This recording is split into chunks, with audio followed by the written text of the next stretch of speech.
के सप्लीमेंट्स भी इस्तेमाल कर सकते हैं। 400 से 600 मिलीग्राम की टैबलेट्स और कैप्सूल के फॉर्म में ये सप्लीमेंट्स मौजूद हैं, जो कि आप अपने हाइट, वेट के और एज के मुताबिक इस्तेमाल कर सकते हैं। क्विरसेटिन की जो लाइफ है ब्लड में वो 2 घंटे के बाद हाफ हो जाती है।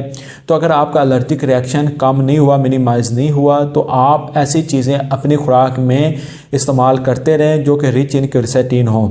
ये बात जानना बहुत ज़्यादा ज़रूरी है, जितनी भी प्लांट बेस्ड प्रोडक्ट्स होती हैं वो फैट सोलेबल होती हैं।